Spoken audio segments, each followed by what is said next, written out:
स्वागत। आज हम भगवत गीता के कुछ बहुत ही गहरे अंशों पर बात कर रहे हैं। खास तौर पर जो जीवन, हमारी चेतना और ये जो हमारा भौतिक शरीर है, इनके आपसी संबंध को समझाते हैं। हमारे पास जो स्रोत हैं वो ये साफ करते हैं कि चेतना और शरीर ये दो बिल्कुल अलग चीजें हैं। तो चलिए इसी को थोड़ा और समझने की कोशिश करते हैं। हमारा आज का लक्ष्य है कि गीता के अनुसार चेतना का स्वभाव क्या है, ये शरीर कैसे नश्वर है और फिर मुक्ति का रास्ता क्या है। बिल्कुल। और इन स्रोतों में ये बहुत स्पष्ट है कि चेतना, जिसे हम आत्मा भी कहते हैं, वो शाश्वत है। मतलब उसका कभी नाश नहीं होता, ना उसका जन्म होता है, ना वो मरती है। श्री कृष्ण अर्जुन को यही तो याद दिलाते हैं कि देखो, तुम, मैं, ये सभी राजा, ये सब पहले भी थे और आगे भी रहेंगे। हम सब एक शाश्वत व्यक्तित्व हैं। और दूसरी तरफ है हमारा ये शरीर, ये बिल्कुल अस्थायी है, क्षणभंगुर। ये पैदा होता है, बचपन, जवानी, बुढ़ापा, इन अवस्थाओं से गुजरता है और फिर खत्म हो जाता है। और मृत्यु के समय चेतना अपने कर्मों के हिसाब से एक शरीर छोड़कर दूसरे में चली जाती है। बिल्कुल वैसे ही जैसे पुराने कपड़े बदलकर नए पहन लेना, ये उपमा दी जाती है अक्सर। हाँ हाँ, बिल्कुल वही, बहुत सटीक उपमा है। तो यहाँ ये बात सोचने वाली है कि अगर कोई ये बुनियादी फर्क समझ ले कि चेतना स्थायी है और शरीर अस्थायी, तो फिर शरीर के आने जाने से या कहें कि मृत्यु के विकार से भी परेशान क्यों नहीं होगा। हाँ, और यहीं से, इसी समझ से समत्व का सिद्धांत जुड़ता है।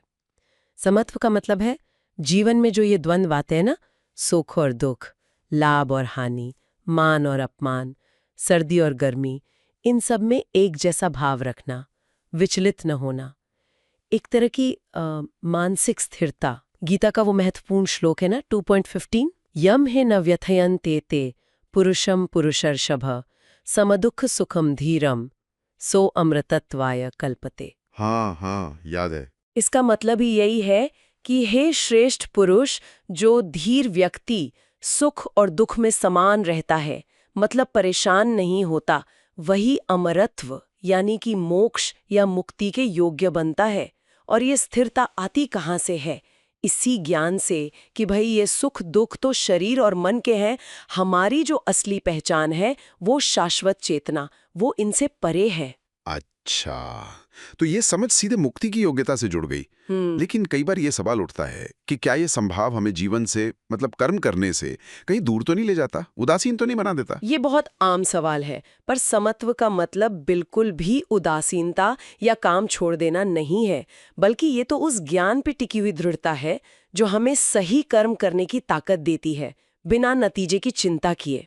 जब ये समझ पक्की हो जाती है कि मैं शरीर नहीं, आत्मा हूं, तो हम अस्थायी चीजों के मोह से, उनके लगाव छुड़ाव से मुक्त हो जाते हैं और तब अपने कर्तव्यों को ज्यादा शांति और स्पष्टता से निभा पाते हैं। यही असल में मुक्ति की ओर ले जाता है। ये स्थिरता चेतना की गहरी समझ से आती है, जैसे आपने कहा। और इसी कड़ी में ग्रंथों में चेतना के विकास के कुछ स्तर भी बताए गए हैं। बिल्कुल। वो पंचकोश वाली बात। हाँ, पंचकोश, ये चेतना के 5 आवरण या परतें हैं, ऐसा समझ सकते हैं। ये एक तरह से दिखाते हैं कि चेतना कैसे विकसित होती है या हम कैसे अपनी असली पहचान तक पहुंच सकते हैं। अच्छा, कौन कौन से हैं ये? तो शुरुआत होती है अन्नमय कोश से, जो पूरी तरह भोजन और इस स्थूल शरीर पर आधारित है। फिर आता है प्राणमय कोश, जो हमारी जीवन ऊर्जा, सांस, शारीरिक क्रियाओं से जुड़ा है। इसके बाद है मनोमय कोश, हमारा मन, हमारी भावनाएं, विचार। ज्यादातर लोग इन्हीं शुरुआती कोशों में अपनी पहचान मानते हैं, मतलब खुद को शरीर और मन ही समझते हैं। ये तो भौतिक पहचान हो गई। बिल्कुल, लेकिन यात्रा इससे आगे जाती है। चौथा है विज्ञानमय कोश। ये वो स्तर है जहां बुद्धि और विवेक का इस्तेमाल करके व्यक्ति ये समझना शुरू करता है कि मैं ये शरीर या मन नहीं हूं। यहाँ से आत्म अन्वेषण गहरा होता है। अच्छा, ये जानना कि मैं कौन हूं वाली स्टेज। हाँ, कुछ वैसा ही। और सबसे आखिर में सबसे सूक्ष्म है आनंदमय कोश। ये चेतना की वो अवस्था है जहां व्यक्ति अपने असली स्वरूप यानी सत चित आनंद, परम सत्ता के साथ अपने जुड़ाव और उस परम आनंद का अनुभव करता है। ये शारीरिक और मानसिक पहचान से पूरी तरह ऊपर उठकर अपने शाश्वत आनंदमय स्वरूप में स्थित होना है। वाह, तो ये कोश एक तरह से सीढ़ियां हैं अपनी असली पहचान तक पहुंचने की। जी बिल्कुल, ये हमें दिखाते हैं कि कैसे हम अपनी भौतिक और मानसिक पहचान से धीरे धीरे ऊपर उठकर अपने वास्तविक शाश्वत स्वरूप को जान सकते हैं। तो अगर हम संक्षिप्त में देखें, गीता का संदेश यही है कि हमारा असली स्वरूप ये बदलने वाला शरीर नहीं, बल्कि वो अविनाशी चेतना है।